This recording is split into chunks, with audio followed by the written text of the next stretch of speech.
हिमांशु अगर दखल नहीं देता तो शायद आपको एक बड़ा हिस्सा मिल सकता था।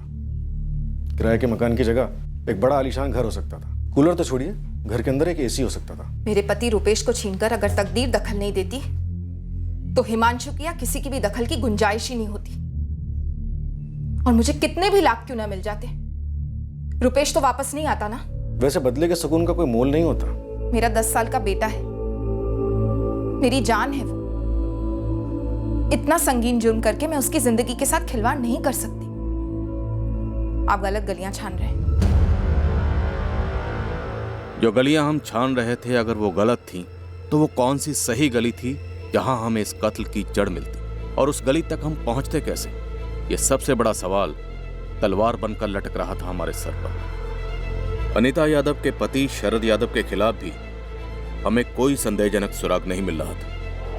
केस की शुरुआत से लेकर अब तक सुहासिनी ही मुख्य संदिग्ध रही थी और अब भी थी, लेकिन अभी तक उसके खिलाफ भी कील ठोकने वाला कोई सबूत हाथ नहीं लगा था। ये दोनों शूटर हाफिज और इनूस कई गैंग के लिए काम करते हैं, लेकिन अभी बिल्कुल हवा है। किसी भी गैंग के पास कोई खबर नहीं इनकी। और ये गमछाधारी, ये सामने से निकल भी जाएगा और हम लोग यूं ही खड़े बात करते रह जाएंगे। कमाल है तुम लोगों का खबरी नेटवर्क। शूटर्स को तो छोड़ो, सुहासिनी पर क्या इन्फॉर्मेशन लेकर आए हो तुम लोग? जीरो। साहब एक गुगली डालूं क्या? अभी तक तो सारे 9 बॉल डाले हैं तुम लोगों ने। बोल। अरिहंत कॉलोनी के बाहर सुहासिनी के घर पर नजर रखे हम लोग, तो खुद तो कहीं आती जाती है नहीं, तो हमें लगा कि हो सकता है कि कोई इससे मिलने के लिए आता हो। तो कोई आता है? देखा तुम लोगों ने? सुहासिनी के नहीं साहब, सुहासिनी के घर के बगल वाले घर में एडवोकेट रीता मिश्रा के यहाँ प्रकाश सिंह लगभग डेली आता है। प्रकाश सिंह? जी मैडम। सर ये वही प्रकाश सिंह है जो रीटा मिश्रा के मौजूद था जब हिमांशु और सुहासिनी के बीच में झगड़ा हो रहा था। और सर शूट आउट के बाद भी क्राइम सीन पर ये दौड़ा दौड़ा आया था एडवोकेट रीटा मिश्रा के साथ। साहब प्रकाश सिंह का एक जमीन का मैटर है, एडवोकेट रीता मिश्रा के यहाँ वो इसी सिलसिले में आता है। और हिमांशु भी तो जमीन की डीलिंग करता था। वो तो आपने सुहासिनी के किसी प्यार का पता लगाने के लिए बोला था, तो मैंने सोचा कि रोज आते आते हो सकता है प्रकाश और सुहासिनी का कहीं कोई टाका पीट हो गया हो, या फिर ये भी हो सकता है कि प्रकाश का कोई पुराना लफड़ा हिमांशु के साथ जमीन को लेकर के। और होने को तो ये भी इत्तेफाक लगता है कि ठीक कत्ल की दोपहर प्रकाश सिंह वहीं था रीता के घर पे। सर ये रीटा मिश्रा ने मुझे बताया था कि कत्ल के ठीक पहले हिमांशु और सुहासिनी के बीच में जोरदार झगड़ा हुआ था। और फिर उसने एक थ्योरी भी पेश की थी कि शायद सुहासिनी ने यह झगड़ा जानबूझकर किया ताकि हिमांशु घर से बाहर जाए और मारा जाए। ये झगड़ा जानबूझकर किया गया हो हिमांशु जी को उकसाने के लिए, ताकि उन्हें गुस्सा आ जाए, उनका मूड ऑफ हो जाए और वो रोज की तरह जब बाहर निकलते हैं उसी टाइम पर बाहर निकले। सब बात तो बिल्कुल फिट बैठती है। ये रीटा मिश्रा मुझे उस दिन ऐसे जानकारी दे रही थी जैसे कोई कोर्ट में क्रॉस एग्जामिनेशन करके दलीलें पेश करता। पर हमें गुमराह करके रीटा मिश्रा को क्या मिलेगा? सर ये प्रकाश सिंह रोज एडवोकेट रीटा मिश्रा से मिलता है, वो भी उसके घर पर दोपहर में। सर ये हो सकता है कि प्रकाश सिंह और एडवोकेट रीटा मिश्रा इन दोनों ने मिलकर कोई साजिश रची हो।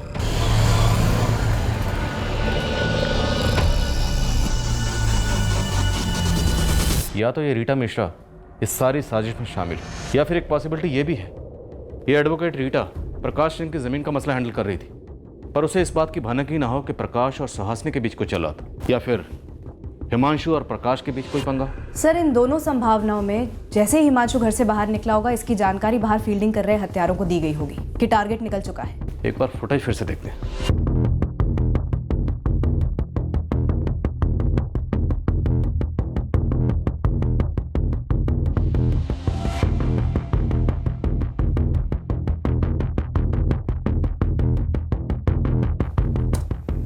ये यूनुस और हाफिज, इन दोनों की बॉडी लैंग्वेज देखो, साफ दिख रहा है कि दोनों कंफ्यूज हैं। इन्हें पता ही नहीं है कि गोली कहाँ चलानी है, किस पर चलानी है। जब तक इनका ये मास्टरमाइंड गमछाधारी ने इशारा नहीं करता, उसके बाद ये गोली चलाते। अब इस गमछाधारी को किसी ने मैसेज किया या फ़ोन किया, ये हम नहीं देख पा रहे, क्योंकि वह इस वक्त फ्रेम में नहीं है। सर इस प्रकाश सिंह और उसके एडवोकेट रीटा मिश्रा दोनों की फाइल्स बनाते हैं, दोनों के फ़ोन रिकॉर्ड स्कैन करते हैं, एक एक डिटेल्स निकलवाते हैं। अगर कुछ भी हुआ तो ज़रूर सामने आएगा।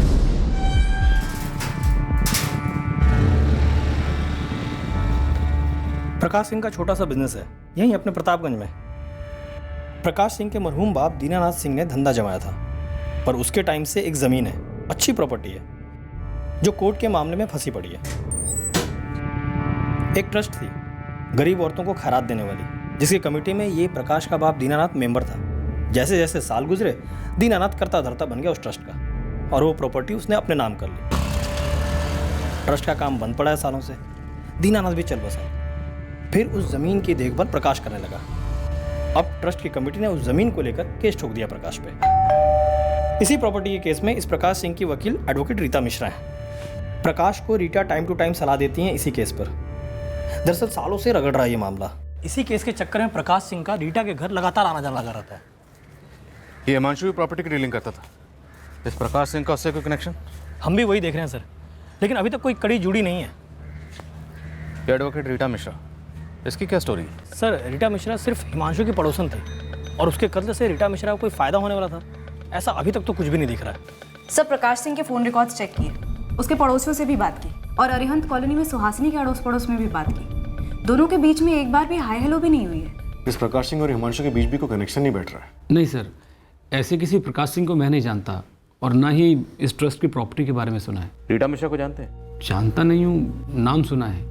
हिमांशु की पड़ोसन है, वकील है शायद कोई सर। और ये प्रकाश उसका क्लाइंट है उसी प्रॉपर्टी के सिलसिले में। जब 15 सितंबर की दोपहर को हिमांशु सुहासिनी से झगड़ा करके घर से बाहर निकला और जिस वक्त उस पर हमला हुआ तब ये प्रकाश रीटा के घर में मौजूद था। सर आप कहना चाह रहे हैं कि उसने हिमांशु को मरवाया? अभी नहीं कह रहे, पॉसिबिलिटी है। इस पॉसिबिलिटी में कोई दम है, क्योंकि इस प्रकाश का ना तो हिमांशु से ना उसकी बीवी से और ना ही फैमिली के बाकी किसी मेंबर से कोई कनेक्शन दिख रहा है। सर ये महज एक इत्तेफाक हो सकता है कि जब हिमांशु पर गोली चली तब प्रकाश सिंह आसपास था, और ये भी एक इत्तेफाक हो सकता है कि प्रकाश सिंह की जमीन का मामला कोर्ट में अटका था और हिमांशु प्रॉपर्टी डीलर था। और अनिता यादव और उसका पति शरद यादव, उनसे कोई कनेक्शन हो सकता है?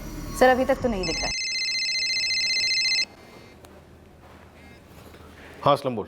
ये प्रकाश सिंह का हिमांशु और सुहासिनी के साथ क्या कनेक्शन है इसका तो पता नहीं चला साहब, लेकिन इस प्रकाश सिंह का गोली और बंदूक के साथ डायरेक्ट कनेक्शन है साहब। बंदे के पास लाइसेंस्ड गन है। किससे खतरा है प्रकाश? लंबी कहानी है साहब। 2010 में प्रकाश सिंह का गन का लाइसेंस इशू हुआ था और 2011 में एक ऐसा वाकयात हुआ जिसे सुनकर आप भी चौंक जाएंगे। बोल असलम, हम चौंकने के लिए मरे जा रहे हैं। इस प्रकाश सिंह की जो प्रॉपर्टी है ना साहब, कोर्ट में जो फंसी हुई है, उस प्रॉपर्टी पर शूट आउट हुआ था।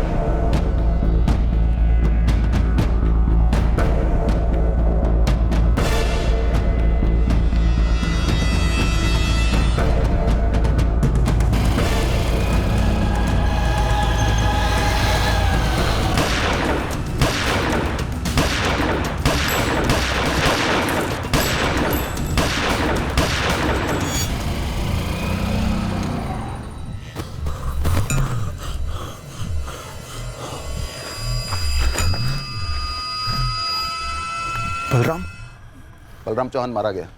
निशाना प्रकाश सिंह था। 6 साल पहले की बात। इस हमले का हिमांशु या उसके मौसा से कोई कनेक्शन था? वो तो पता नहीं साहब, लेकिन ये खबर हमें एक पुराने हिस्ट्री शीटर ने दी है। शूट आउट की लोकेशन प्रतापगंज है, तो किसी ना किसी थाने में केस जरूर दर्ज हुआ होगा। गुप्ता, 2011 का केस है शूट आउट। निकलाओ केस फाइल। मैं क्राइम सीन के आसपास के सभी थानों से शुरुआत करता हूँ। असलम, पूरा जोर लगा दो। अपनी सारी फौज लगा दो इस काम के पीछे। पता करो इस प्रकाश सिंह का हिमांशु से या उसकी बीवी सुहासिनी से या अनिता यादव या उसके पति शरद यादव से कोई भी कनेक्शन? रविंद्रनगर police station. बात सिर्फ लाइसेंस बंदूक की होती तो शायद हम प्रकाश सिंह के पीछे इतने हाथ धोकर नहीं पड़ते, पर डिस्प्यूटेड प्रॉपर्टी पर इस शूट आउट की खबर ने हमारे कान खड़े कर दिए। हम लगभग पक्का थे कि प्रकाश सिंह का हिमांशु के कत्ल के वक्त क्राइम सीन के आसपास होना महज एक इत्तेफाक नहीं था, पर इससे पहले कि प्रकाश सिंह की पूरी कुंडली हमारे सामने खुलती, हिमांशु के शूट आउट की साजिश का एक पन्ना हमारे हाथ लगा। कौन है संजय राजपूत? नया कॉला पंटर है, पर नारायण नगर में बतौर गुंडा उभर रहा है। हिमांशु तिवारी के मर्डर में इसकी कोई डायरेक्ट इन्वॉल्वमेंट है? डायरेक्ट इन्वॉल्वमेंट है कि नहीं ये तो पता नहीं, लेकिन इसका एक पुराना साथी है बंटी सिंह। मेरा बंदा उस बंटी सिंह से मिला था, तो बंटी सिंह बोला कि 16 सितंबर की सुबह से ये संजय राजपूत अंडरग्राउंड है। संजय और बंटी दोनों की डिटेल्स निकलवा और तुरंत भेजो।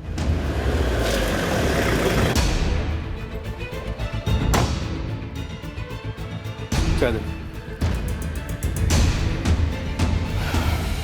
बंटी सिंह जी? चल चाय खत्म कर और चुपचाप जाके पीछे वाली गाड़ी में बैठ जा। अरे साहब मैंने किया क्या है साहब? संजय राजपूत कहाँ है बंटी? संजय मुझे नहीं पता साहब।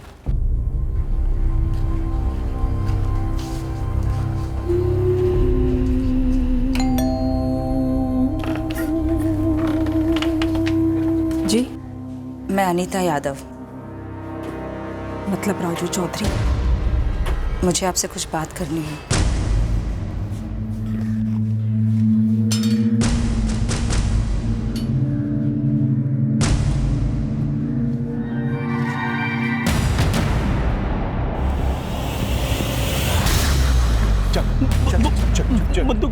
बोल किसने भेजा है तुझे, वरना भेजा उड़ा दूंगा तेरा। मैं तो बस आपको देख रहा था। नहीं, कोई हथियार नहीं है। किसने भेजा है तुझे मुझ पे नजर रखने? बोल। पुलिस का खबरी हूं मैं। पुलिस मेरे पीछे क्यों है? पुलिस ने आप पे नजर रखने के लिए कहा था। पुलिस मुझ पे नजर क्यों रखवा रही है? हिमांशु तिवारी मर्डर केस के सिलसिले में। हिमांशु तिवारी? हिमांशु तुमसे बहुत प्यार करता था। एक सर्टिफिकेट ले आती साथ में। तुम जैसा सोच रही हो वैसा कुछ भी नहीं था। हम सिर्फ दोस्त थे। हाँ, राजू चौधरी, मुझे तुम्हारी हर बात पर पूरा यकीन है। मुझे तो ये तक नहीं पता था कि हिमांशु ने मेरा नंबर किसी और के नाम से सेव किया है। लेकिन ये तो पता था ना कि तुम एक घर तोड़ रही हो, एक बच्ची को अपने बाप से अलग कर रही हो। पता था ना तुम्हें? शर्म नहीं आई तुम्हें? मैंने कहा ना तुमसे कि ऐसा कुछ भी नहीं था, हम सिर्फ दोस्त थे बस। 12 साल से साथ में हूँ हिमांशु के, उसके हर दोस्त को जानती हूँ। पुलिस को भी यही शक था कि मेरा और हिमांशु का अफेयर था, लेकिन ये सच नहीं है। और सुहासिनी, हिमांशु तुमसे नाखुश नहीं था, वो तो बस तुम्हारी शक करने की वजह से परेशान था। वो तुम्हारे और रंगोली के साथ एक सुखी जीवन बसर करना चाहता था। और सुहासिनी, मैं भी शादीशुदा हूं। हम दोनों बस बातें करते थे, कभी शादी वादी का ख्याल तक नहीं आया। शायद हिमांशु की मजबूरी रंगोली थी, तुम्हारी मजबूरी तुम्हारा पति। किसी की कोई मजबूरी नहीं थी। हिमांशु बस तुम्हारी शक करने की वजह से परेशान था। उसे लगता था कि तुम उस पर यकीन ही नहीं करती। वो हमेशा चाहता था कि वो वक्त कभी वापस आ जाए जो तुम दोनों ने साथ में बिताया था शादी के शुरुआत के सालों में। मैं भी एक औरत हूं,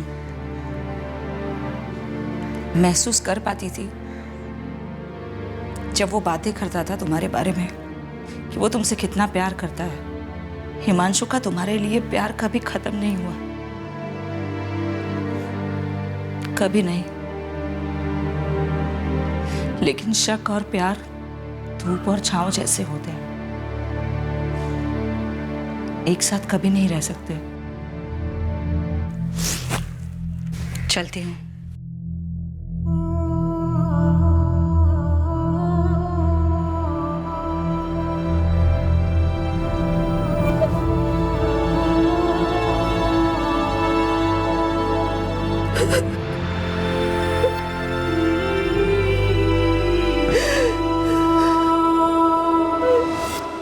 अरे साहब, दोबारा क्या देखना, ये संजय ही है, बचपन से देखा है इसे। अब कहाँ दिखेगा? अभी का नहीं पता साहब, पर अपने नारायण नगर में तो नहीं है। कुछ दिन पहले अचानक से हवा हो गया। 16 सितंबर से? हाँ साहब, उसी दिन से। ये यूनुस शेख और ये हाफिज मलिक, दोनों पेशेवर हत्यारे। और तुम्हारे बचपन के दोस्त संजय राजपूत ने इन दोनों से एक हत्याकांड करवाया, एक मासूम आदमी की जान ली गई, हिमांशु तिवारी की। और ये है हिमांशु तिवारी। हाँ साहब, ये अखबार में आया तो था, टीवी पर भी देखा था मैंने। साहब, फिर भी पुलिस के पास नहीं आया? अरे साहब, तब ध्यान नहीं आया। तेरा बचपन का दोस्त संजय राजपूत, जिसने गमछा पहना हुआ है, अखबार में इसकी फोटो देखी होगी, टीवी पर सीसीटीवी फुटेज दिखाई गई, सब कुछ देखने के बाद भी तो पुलिस के पास नहीं आया? साहब, मुझे क्या पता था वो इतनी जल्दी बीए पास हो जाएगा और मर्डर करने लग जाएगा। तेरे बीए में पीएचडी छोड़ और ये बता, तू कौन से घराने का कलाकार है? हाँ, गुरु कौन है तेरा? साहब, मैं और संजय साथ में काम करते थे, हफ्ता वसूली करते थे ठेले वालों से। फिर वो साला संजय दुर्जन भैया के साथ काम करने लग गया और मुझे कभी मिलवाया भी नहीं।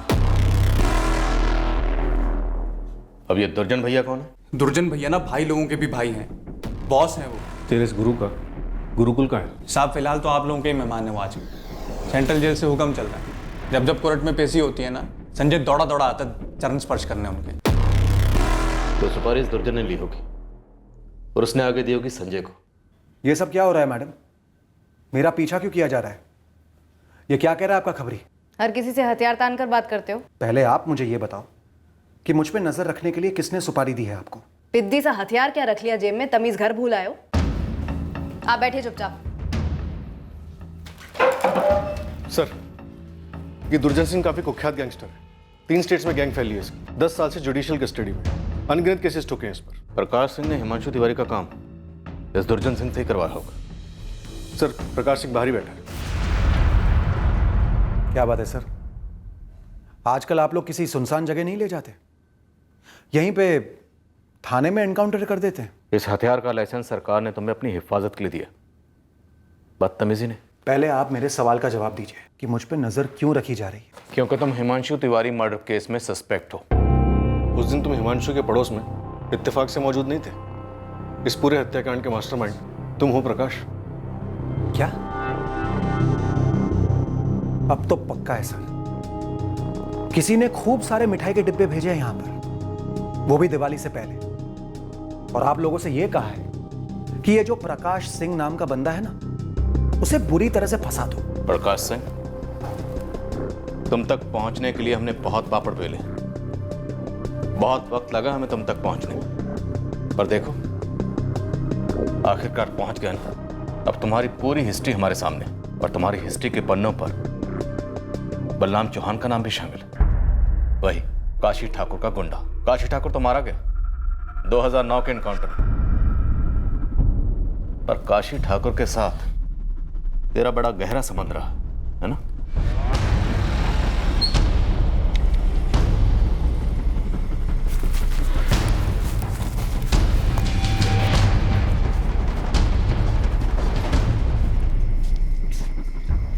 हाँ प्रकाश, बैठ। मैं ये गन जरूर रखता हूं अपने साथ, लेकिन गोली वोली नहीं चलाई लोगों पे। ये हथियार, ये लाइसेंस, ये सिर्फ अपनी सुरक्षा के लिए है। जावेद की कनपट्टी पे जो घोड़ा रखा था वो कौन सी सुरक्षा थी? कारण है साहब, और हम वो कारण जानना चाहते हैं। आपने 2011 में हुए शूटआउट के बारे में पता तो करवाया, जिसमें बलराम मारा गया था, लेकिन शायद आप लोग ये नहीं जानते हैं कि 2012 में भी एक शूटआउट हुआ था, वो भी ठीक मेरे घर के बाहर ही।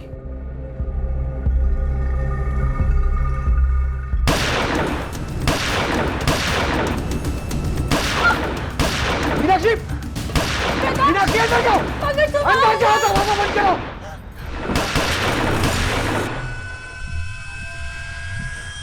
हाँ, तब मैंने 4 गोलियां चलाई थी जवाब में, सिर्फ अपने बचाव के लिए। तुम काशी ठाकुर के लिए क्या काम करते थे? कोई काम वाम नहीं करता था मैं काशी ठाकुर से सिक्योरिटी मांगने गया था। मेरी जान को खतरा था। अब खतरा छू भी नहीं सकता तुझे, और डरने की कोनो जरूरत भी ना है। हमारे आदमी सिक्योरिटी बन के खड़े रहेंगे तुम्हारे पास। 24 घंटे साथ होंगे। तेरी जो प्रॉपर्टी है वहां हमारा आदमी बलराम, ये बलराम अपना गोडाउन बनाएगा, हलचल रहेगी, लोगों का आना जाना रहेगा, उसमें तेरी सुरक्षा बनी रहेगी। अगर तुम्हारी जान को वाकई खतरा था और तुम्हें प्रोटेक्शन की जरूरत थी तो तुम्हें पुलिस के पास आना चाहिए था, लेकिन तुम गए एक गुंडे के पास। सर, अगर आपको इंफॉर्मेशन चाहिए थी हिमांशु तिवारी मर्डर केस में, तो आपने मुझे क्यों नहीं बुलाया? किसी खबरी को क्यों लगाया मेरे पीछे? ज्यादा स्मार्ट ना बनो प्रकाश सिंह। हमारी क्या औकात है स्मार्ट वार्ड बनने की? स्मार्ट तो आप पुलिस वालों की ये वर्दी बना देती है लोगों को। जानते हैं, मुझ पर जब हमला हुआ था तो वो लोग भी वर्दी में थे। किसी के बाप को पता नहीं चला कि वो लोग पुलिस वाले नहीं, गैंगस्टर है। ये हमला हिमांशु ने करवाया था तुम पर? नहीं सर, देखिए, मैंने पहली बार हिमांशु तिवारी के बारे में 15 सितंबर को सुना, और देखा भी उसे पहली बार 15 सितंबर को ही, वो भी जब वो बेचारा मरा पड़ा था। मेरा हिमांशु तिवारी से दूर दूर तक कोई लेना देना नहीं था सर। तो फिर काशी ठाकुर से तुमने प्रोटेक्शन क्यों ली? और उसके एनकाउंटर के बाद दुर्जन सिंह से ली, और दुर्जन सिंह को सुपारी दी हिमांशु को मारने के लिए। क्या क्या क्या? मैंने दुर्जन सिंह को सुपारी दी हिमांशु को मरवाने की? मैडम, आप लोगों का बहुत बड़ा वाला क्रॉस कनेक्शन लगा है क्या सर? आपने इतना कुछ पता करवाया मेरे बारे में, लेकिन यह पता नहीं कराया कि मुझ पर जो हमले हुए थे वो दुर्जन सिंह ने ही करवाए थे,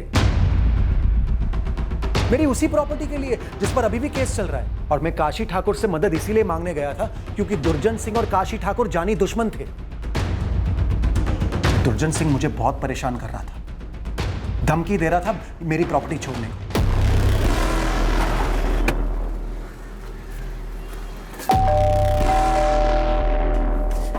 क्या है?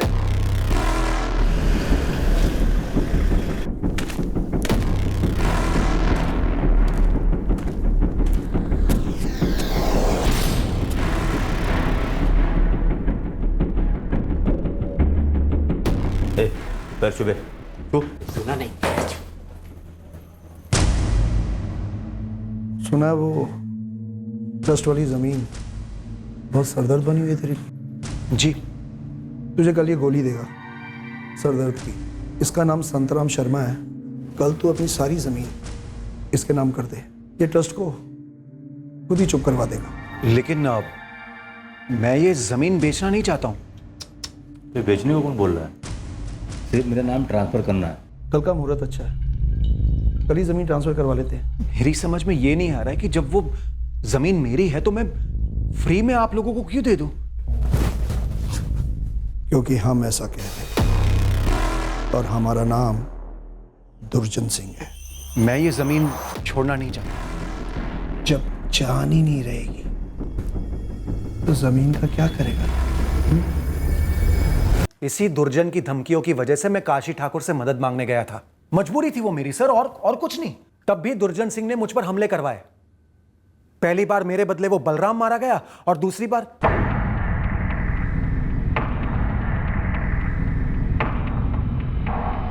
सर कहीं ऐसा तो नहीं कि इस बार भी दुर्जन मुझे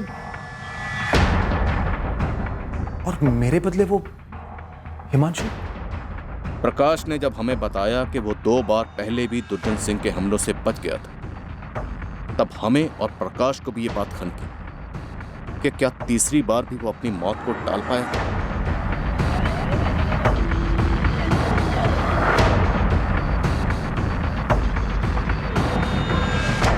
सर ये शूट आउट से एक दिन पहले का फुटेज है। ये फुटेज हमने पहले भी देखा, लेकिन तब हमारा फोकस प्रकाश पर नहीं था। ये प्रकाश रोज लगभग 2 बजे रीटा के घर जाता था और ठीक 4 बजे वहाँ से निकल जाता था, हिमांशु के निकलने से कुछ देर पहले।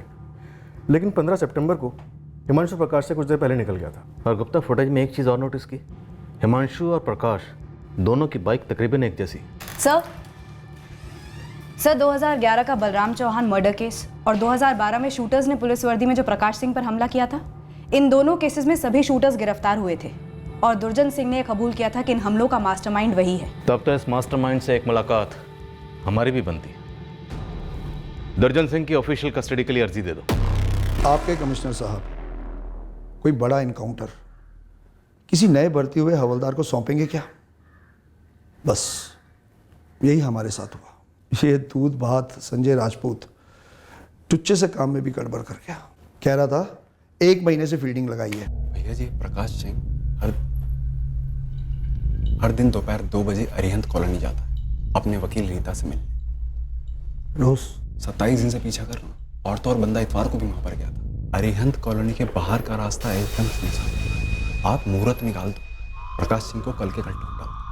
हमारी कोर्ट में अगली पेशी कब है? अगले हफ्ते भैया। 1 हफ्ता और उस पर नजर रख, पूरी रिपोर्ट दे। इस बार वह बचना नहीं चाहिए। ये शूटर्स यूनस और हाफिज बावरीपुर के। किसी को भेजा था इनके पास? फोन किया था। कहाँ से फोन किया था? जहाँ हम रहते हैं साहब, यहीं जेल से। यहाँ जेल में फोन है तुम्हारे पास? कमाल करते हैं साहब, जैसे आप जानते नहीं। हम जैसे इज्जतदार लोगों के लिए इस जेल में सब कुछ है। आप बोलिए आपको क्या चाहिए, अभी मंगवा देता हूँ। यूनस शेख, हाफिज मलिक और संजय राजपूत। इन दोनों शूटर्स का तो पता नहीं है कहाँ है, लेकिन वो संजय राजपूत शानपुर में कहीं छुपा है। उठवा लो उसे। सोचा था कोई हुनर होगा उसमें, एक चांस देकर देखते हैं। हक दिया साला।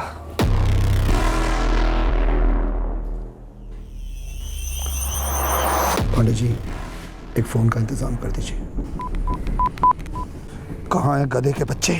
भैया जी मिस्टेक हो गई मुझसे। अबे अंधे, तुझे उस आदमी और प्रकाश में कोई फर्क ही नहीं दिखा? मालिक वो आदमी उसी वक्त निकला गेट से, दूर था, मुझे लगा प्रकाश सिंह है। कपड़े भी सेम पहने हुए थे, मैंने कर दिया इशारा।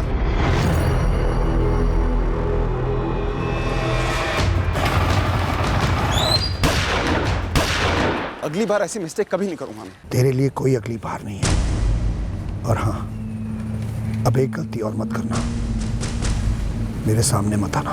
उठा लो संजय राजपूत। ये यूनुस और हाफिज मैं आपको ढूंढ कर दे दूंगा। लाल शहर के किसी बिल में छुपे होंगे और इस मर्डर का बिल अब मेरे नाम पे फाड़ दो। जब काशी का कुत्ता बलराम मारा गया था, रत्ती भर भी दुख नहीं हुआ था, लेकिन ये हिमांशु तिवारी, ये मासूम था बेचारा। हमारा इससे कोई लेना देना नहीं था। तुम्हारे जैसे लोग इस समाज के लिए दीमक है, कैंसर। एक ही इलाज है तुम लोगों का, एनकाउंटर। पर नसीब अच्छे हैं तुम्हारे कि हमारे हाथ कानून से बंधे। गलती मतलब? वो किसी और को मारने आए थे, लेकिन जिसने शूटर्स को इशारा करना था उसने पहचानने में गलती कर दी। उसने गलती से हिमांशु को अपना निशाना समझ लिया। पर किसे मारना चाहते थे वो लोग तो अपने टारगेट प्रकाश सिंह की दिनचर्या पर नजर रखे हुए थे। हिमांशु को तो वो जानते तक नहीं थे। काश उस दिन हिमांशु ने चाय खत्म की होती। थोड़ी देर के बाद घर से निकलते तो शायद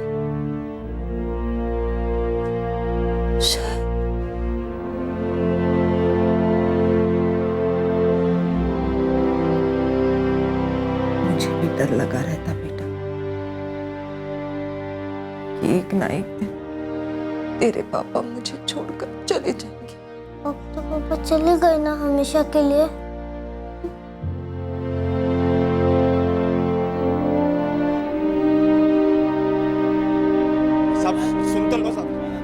संजय राजपूत, जिसने दुर्जन सिंह के कहने पर प्रकाश सिंह को मारने का पूरा प्लान बनाया था, वो हमें शानपुर से मिला। और हाफिज मलिक, 2 शूटर्स में से एक हमें लाल शहर से मिला। और दूसरा शूटर यूनस शेख भी बहुत जल्द हमारी गिरफ्त में आ गया।